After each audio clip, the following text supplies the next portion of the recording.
فلسطین کی آزادی کا مشن، یہودیوں کو قدم قدم پر دھول چٹانے والا، اکیلا ہی عالم کفر سے ٹکرانے کا حوصلہ رکھنے والا، پاک دھرتی کا ایک عظیم مجاہد، کفر پر لاوے کی طرح برسنے والے اس مجاہد کی طویل داستان سننے کے لیے چینل کو سبسکرائب کیجئے اور ویڈیو کو لائک کیجئے۔ دونوں فوجیوں نے اولیو ہاورڈ کو جیپ سے اتارا۔ ہم سب عمارت کے اندر داخل ہوئے۔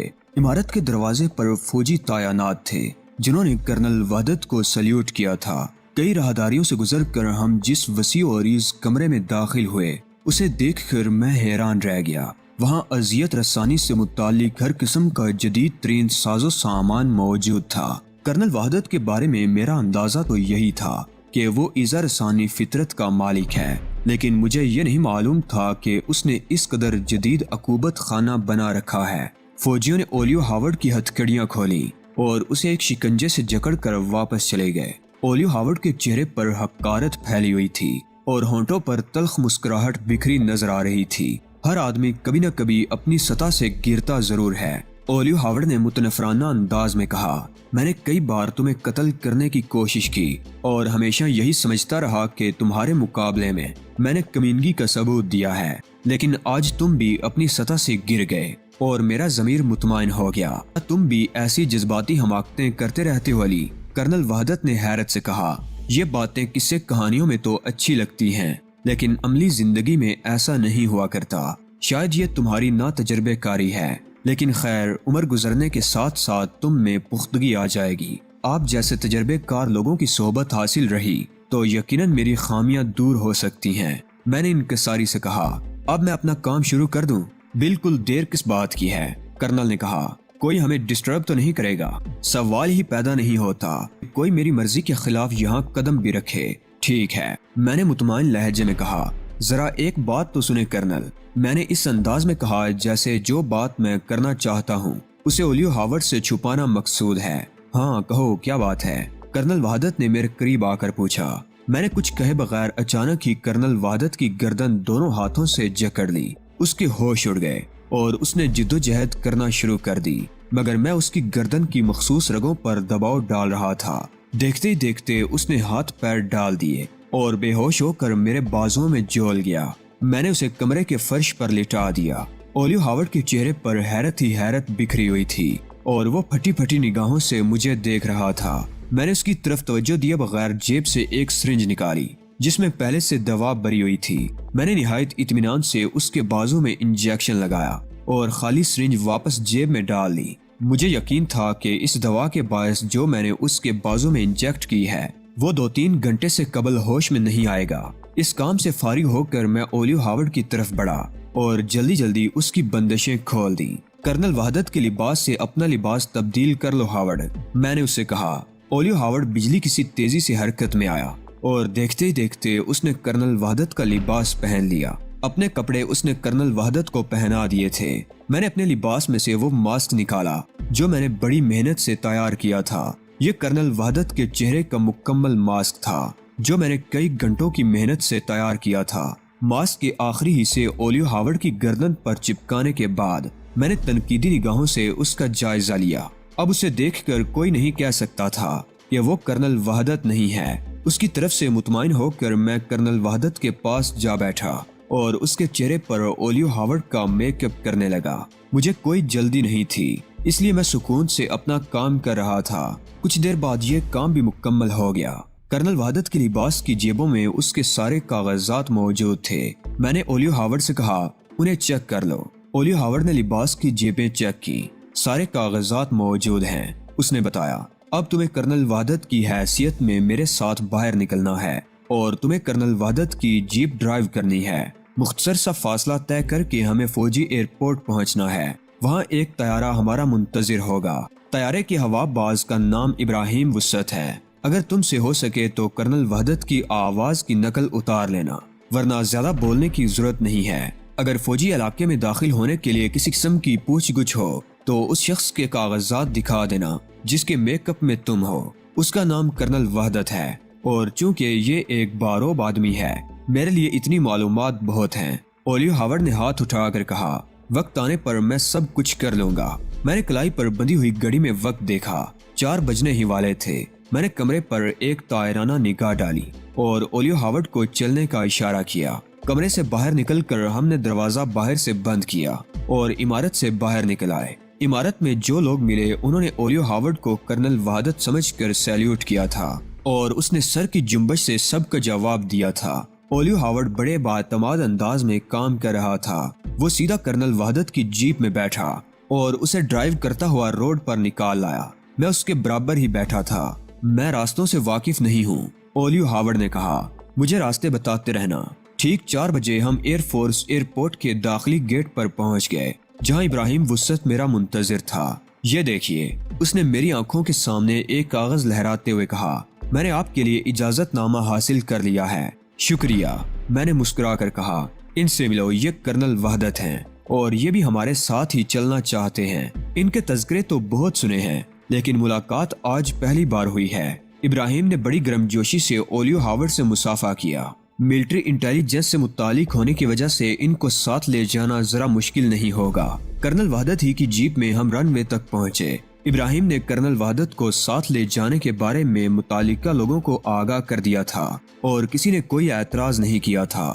ہم نہایت اطمینان سے ابراہیم وسعت کے ساتھ تربیتی طیارے میں جا بیٹھے اور اپنے جسموں کے گرد سیٹ بیلٹس کس لیے۔ وہ ایک 5 سیٹر طیارہ تھا۔ تھوڑی ہی دیر بعد طیارہ فضا میں بلند ہو رہا تھا۔ ابراہیم وسعت نے ٹرانسمیٹر پر کنٹرول ٹاور سے رابطہ قائم کیا اور ان سے اپنی پرواز کے سلسلے میں ہدایات حاصل کی۔ میں نے ابراہیم سے اس میدان کی طرف چلنے کی فرمائش کی تھی جس کا اس نے مجھ سے تذکرہ کیا تھا اور طیارہ اسی جانب رواں تھا۔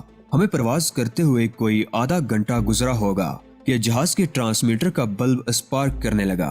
ابراہیم نے مائک آن کیا اور ٹرانسمیٹر پر بات کرنے لگا۔ میری پوری توجہ اسی جانب تھی، اس لیے میں آوازیں سننے میں کامیاب ہو گیا، ورنہ جہاز کے شور میں یہ ممکن نہ ہوتا۔ Code 0059، code 0059۔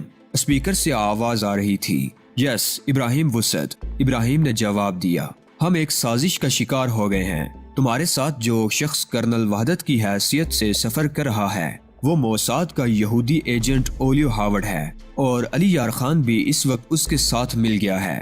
ان دونوں کو بے خبر رکھ کر چالاکی سے رن وے پر واپس لے آؤ۔ 3 طیارے تمہارے تعاقب میں روانہ ہو چکے ہیں جو ذرا دیر میں تم تک پہنچ جائیں گے۔ ضرورت پڑنے پر تم ان سے مدد لے سکتے ہو۔ کیا مطلب؟ ابراہیم وسعت نے پوچھا۔ جو کچھ کہا گیا ہے اسے دہرانا ضروری نہیں ہے، جلدی کرو۔ ایک لمحے کی تاخیر بھی تمہارے لیے مہلک ہو سکتی ہے۔ دوسری طرف سے سلسلہ منقطع کر دیا گیا۔ ابراہیم نے پلٹ کر ہماری طرف دیکھا لیکن میرے ہاتھ میں دبے ہوئے پستول کا رخ اپنی جانب دیکھ کر وہ بری طرح بوکھلا گیا۔ طیارہ اسی جگہ لینڈ کرے گا ابراہیم وسعت جہاں کے لیے ہم روانہ ہوئے ہیں، میں نے سخت لہجے میں کہا۔ مگر مسٹر علی، ابراہیم ہکلا کر رہ گیا۔ اس کے انداز میں بڑی بے بسی تھی۔ میرا دل کٹ کر رہ گیا مگر میں بھی تو مجبور تھا۔ میرے ساتھ تعاون کرو ابراہیم، میں نے نرم لہجے میں کہا۔ جو کچھ میں کر رہا ہوں عربوں کے مفاد میں ہی کر رہا ہوں۔ تم تو مجھے جانتے ہی ہو، میں نے کبھی عرب مفادات کے خلاف کوئی قدم نہیں اٹھایا۔ جو کچھ میں کر رہا ہوں یہ میری مجبوری ہے، لیکن مجھ سے تعاون کر کے تم کسی غداری کے مرتکب نہیں ہوگے، یقین کرو۔ ابراہیم الجھ کر رہ گیا۔ اس کی الجھن اتنی شدید تھی کہ تھوڑی دیر کے لیے وہ خود کو بھی فراموش کر بیٹھا۔ وہ تو جب طیارے نے غوطہ کھایا تو وہ اچانک سنبھلا اور تھرول کھینچ کر اس نے طیارہ اوپر اٹھا لیا۔ شاید وہ یہ فیصلہ کرنے کی کوشش کر رہا تھا کہ میری بات مانے یا نہ مانے، پھر شاید اس پر فرض غالب آ گیا۔ اس نے بھرائی ہوئی آواز میں مجھ سے کہا، میں مجبور ہوں مسٹر علی، اگر کوئی ذاتی مسئلہ ہوتا تو میں جان دے کر بھی آپ کی ہدایات پر عمل کرتا، لیکن یہ قومی مسئلہ ہے، اس لیے میں آپ کی بات ماننے سے قاصر ہوں اور طیارہ واپس موڑ رہا ہوں۔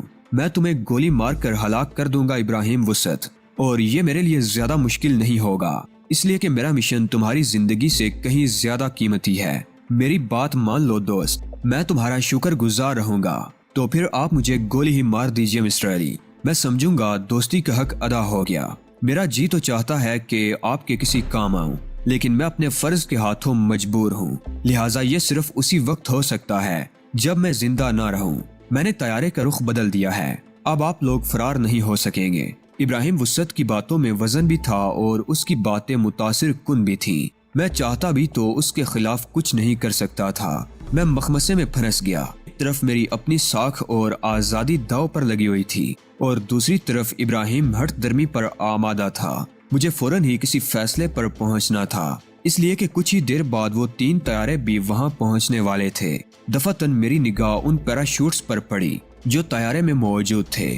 میں نے فوراً ہی اولیو ہاورڈ کی توجہ ان کی طرف مبذول کرائی اور اسے پیراشوٹ باندھنے کا اشارہ کیا۔ اولیو ہاورڈ نے نہایت برق رفتاری سے میری ہدایت پر عمل کیا۔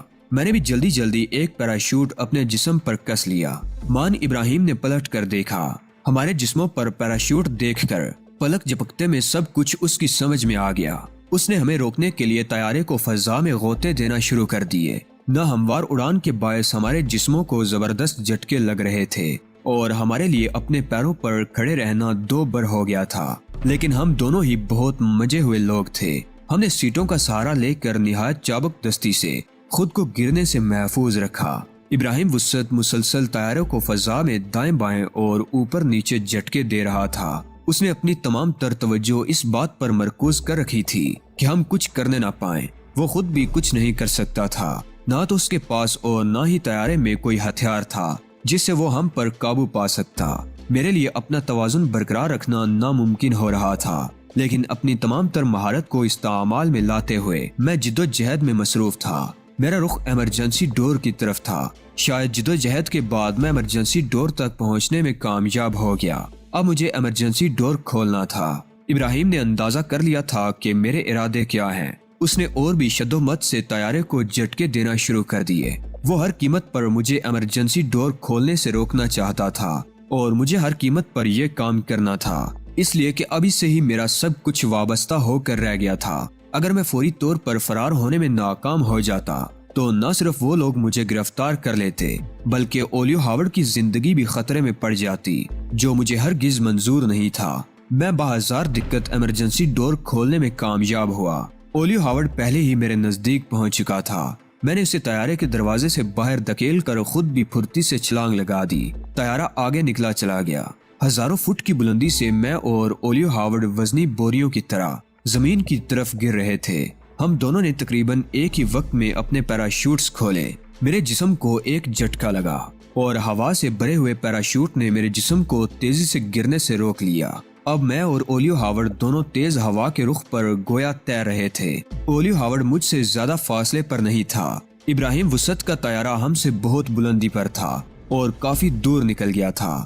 دفعتاً میں نے طیارے کو واپس پلٹتے دیکھا۔ طیارہ نہ صرف واپس پلٹا تھا بلکہ اس کی بلندی بھی کم ہو رہی تھی۔ پہلے تو میری سمجھ میں کچھ بھی نہیں آیا، اور جب ابراہیم کے ارادے مجھ پر آشکار ہوئے تو کچھ کرنے کا وقت گزر چکا تھا۔ میں زمین سے ہزاروں فٹ اوپر فضا میں معلق تھا اور ابراہیم اپنا طیارہ مجھ سے ٹکرانے کے لیے آ رہا تھا۔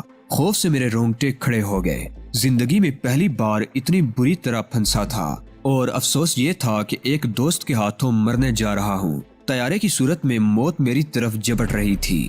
درمیانی فاصلہ بڑی تیزی سے گھٹتا جا رہا تھا۔ اب بچنے کی کوئی صورت باقی نہیں رہی تھی۔ میں نے بلند آواز سے کلمہ پڑھا اور اپنی آنکھیں بند کر لیں۔ جنگی تربیتی طیارہ مہیب آواز کے ساتھ گرجتا ہوا ہماری طرف بڑھ رہا تھا۔ اس کی آواز لمحہ بلمحہ قریب آتی جا رہی تھی۔ میری آنکھیں بند تھیں، مگر مجھے معلوم تھا کہ اولیو ہاورڈ مجھ سے چند گز کے فاصلے پر میری ہی طرح وہ بھی بے بس تھا، لیکن مجھے یہ معلوم نہیں تھا کہ اس کی کیا کیفیات ہیں۔ موت کو اتنا قریب دیکھ کر بڑے بڑے حوصلہ مند لوگ حواس باختہ ہو جاتے ہیں۔ ممکن ہے اس وقت اولیو ہاورڈ بھی حواس باختہ ہو گیا ہو۔ میں تو صرف اپنی کیفیات کے بارے میں جانتا ہوں۔ اس وقت میں ذرا بھی خوف زدہ نہیں تھا، مگر میرا دل رو رہا تھا۔ میرے مقابلے پر بڑے بڑے باصلاحیت لوگ آئے۔ وہ سب میرے دشمن تھے۔ ان میں بڑے تجربہ کار، ذہین اور زیرک لوگ بھی تھے۔ ان میں ایسے لوگ بھی تھے جو میرے خون کے پیاسے تھے۔ مجھے صفائی ہستی سے نیست و نابود کر دینا ان کا مشن تھا، مگر میں نے کبھی کسی سے شکست نہیں کھائی اور ہمیشہ ان سب کے مقابلے میں سرخرو ہوا۔ لیکن آج میری زندگی اپنے ایک دوست کے رحم و کرم پر تھی، اور کمال یہ تھا کہ ابراہیم وسعت میرے دشمنوں کے برعکس کچھ بھی نہیں تھا۔ اس کے پاس نہ تو تجربہ تھا اور نہ ہی میں اسے ذہانت میں اپنے دشمنوں کا ہم پلہ قرار دے سکتا تھا۔ وہ تو ایک زیر تربیت پائلٹ تھا جس نے ابھی تک اپنی تربیت بھی مکمل نہیں کی تھی۔ میں بڑے کرب سے گزر رہا تھا۔ مجھ پر وہ ہاتھ اٹھنے جا رہا تھا جس کی مضبوطی کی خاطر میں نے اپنی زندگی وقف کر دی تھی۔ ابراہیم وسط عرب تھا اور میں عربوں کے مفاد میں اسرائیل کے خلاف ڈٹا ہوا تھا۔ یہ بات میرے سانو گمان میں بھی نہیں تھی کہ میں کبھی اس طرح کسی دوست کے ہاتھوں مارا جاؤں گا، لیکن میں ابراہیم کو مورد الزام بھی نہیں ٹھہرا سکتا تھا۔ جو کچھ بھی وہ کرنے جا رہا تھا ایک غلط فہمی کی وجہ سے کرنے جا رہا تھا۔ فرض ادا کرنے کے خیال نے اس پر دیوانگی طاری کر رکھی تھی۔ اسے یہ ہوش بھی نہیں رہا تھا کہ اگر اس نے ہم سے طیارہ ٹکرانے کی کوشش کی تو ہمارے ساتھ اس کا طیارہ بھی تباہ ہو سکتا ہے۔ دفعتاً میرے ذہن میں ایک خیال کوندے کی طرح لپکا، ممکن ہے وہ صرف اولیو ہاورڈ کو ہلاک کرنا چاہ رہا ہو۔ اس خیال کے ساتھ ہی میں نے آنکھیں کھول دیں اور آنکھیں کھولتے ہی میرے اس خیال کی تردید ہو گئی۔ طیارہ ہمارے بے انتہا نزدیک آ چکا تھا اور اس کی گونجدار آواز کانوں کے پردے پھاڑے ڈال رہی تھی۔ طیارے کا رخ ایسا تھا کہ ہم دونوں میں سے کوئی بھی اس کی زد میں آ سکتا تھا، بلکہ یہ بھی ممکن تھا کہ بیک وقت ہم دونوں ہی اس کی زد میں آ جاتے۔ میں نے بڑی بے بسی سے طیارے کی طرف دیکھا۔ زمین سے ہزاروں فٹ کی بلندی پر اس وقت میں اور اولیو ہاورڈ دونوں ہی مکمل طور پر بے بس تھے۔ ہم اپنے دفاع میں ہاتھ پیر بھی نہیں چلا سکتے تھے۔ مجھے کچھ دیر پہلے کا وہ وقت یاد آیا جب ابراہیم مکمل طور پر میرے رحم و کرم پر تھا، مگر میں نے اسے کوئی نقصان نہیں پہنچایا تھا۔ میں اسے نقصان پہنچا بھی نہیں سکتا تھا، آخر وہ میرا دوست تھا۔ لیکن اب معاملہ بالکل الٹ چکا تھا۔ ابراہیم کے پاس طیارہ بھی تھا اور اسے اڑانے کی مہارت بھی تھی۔ ہم اس کے مقابلے میں نہ صرف نہتے تھے بلکہ ہم نہ زمین پر تھے نہ آسمان پر۔ ہم فضائے بسیط میں پیراشوٹوں میں ٹنگے ہوئے تھے۔ ہم اپنی مرضی سے جنبش بھی نہیں کر سکتے تھے۔ اولیو ہاورڈ تو خیر بالکل ہی نہتا تھا، البتہ میرے پاس ایک پستول ضرور موجود تھا، لیکن اب اسے استعمال کرنے کا وقت گزر چکا تھا۔ اگر مجھے پستول استعمال کرنا ہی ہوتا تو میں جہاز میں ہی استعمال کر چکا ہوتا۔ زندگی میں پہلی بار میں اس قدر بے بس ہوا تھا۔ پہلی بار یوں ہوا تھا کہ میری زندگی کسی دوسرے کے ہاتھ میں چلی گئی تھی۔ میں مکمل طور پر ابراہیم وسط کے رحم و کرم پر تھا۔ ایک نوجوان زیر تربیت پائلٹ اپنی مہارت اپنے ہم مذہبوں کے مفادات کے خلاف استعمال کرنے جا رہا تھا۔ ادائیگی فرض کے جنون نے اسے ہوش و حواس سے بالکل بیگانہ کر دیا تھا۔ وہ بلے برے کی تمیز تک کھو بیٹھا تھا۔ اب ذرا دیر کے لیے وہ اپنے ذہن پر زور دے لیتا تو اپنے اس بھیانک ارادے پر عمل پیرا ہونے کے خیال سے تائب ہو جاتا، لیکن وہ تو پہلے ہی اپنی حدود سے تجاوز کر چکا تھا۔ اسے ہرگز میری جان لینے کی ہدایت نہیں ملی تھی۔ اس سے تو یہ کہا گیا تھا کہ ہمیں ہماری لا علمی میں ایئرپورٹ پر واپس لانے کی کوشش کرے۔ اس کا صاف اور واضح مطلب یہی تھا کہ ہمیں زندہ رکھنا مقصود ہے، ورنہ اسے احتیاط کی تلقین کیوں کی جاتی۔ لیکن وہ نوجوان تھا، زیر تربیت تھا اور اس پر یہ جنون بھی سوار تھا کہ کوئی بڑا کارنامہ کر کے دکھائے تاکہ خود کو دوسروں سے برتر ثابت کر سکے۔ برتری ثابت کرنے کے اس بے جا جنون کے باعث وہ دنیا اسلام کو شاید ایک عظیم نقصان سے دوچار کرنے جا رہا تھا۔ اگر اس کی تربیت مکمل ہو چلی ہوتی تو وہ ہمارے لیے اتنا بڑا خطرہ نہ بن سکتا جتنا اپنی ناتجربے کاری کے باعث وہ ہمارے لیے بن چکا تھا۔ کوئی بھی ایسا شخص جو اپنی تربیت میں مکمل ہوتا اس موقع پر زمینی کنٹرول سے مزید ہدایات لیے بغیر ہمارے خلاف کوئی قدم اٹھانے کی حماقت ہرگز نہ کرتا۔ ابراہیم وسط کو جو ہدایت ملی وہ اسے پورا کرنے میں ناکام ہو گیا تھا، تو اسے چاہیے تھا کہ زمینی کنٹرول کو اپنی ناکامی سے مطلع کرتے ہوئے ہمارے بارے میں تازہ ہدایات حاصل کرتا اور پھر ان ہدایات پر عمل کرتا۔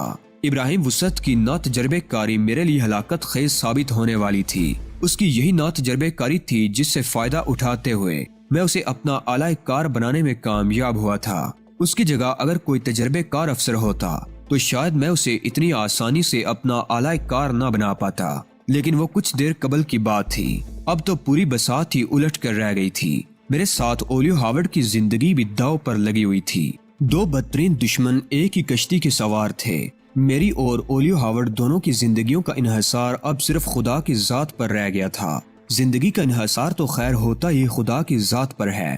ہر شخص کو ایک معین وقت پر موت آتی ہے۔ جب تک اس کی مرضی نہ ہو کسی کو مارنا تو کیا، کوئی کسی کا بال بھی بیکا نہیں کر سکتا۔ لیکن وہ وقت اس قدر کٹھن تھا کہ امید کی ہر کرن دم توڑ گئی تھی۔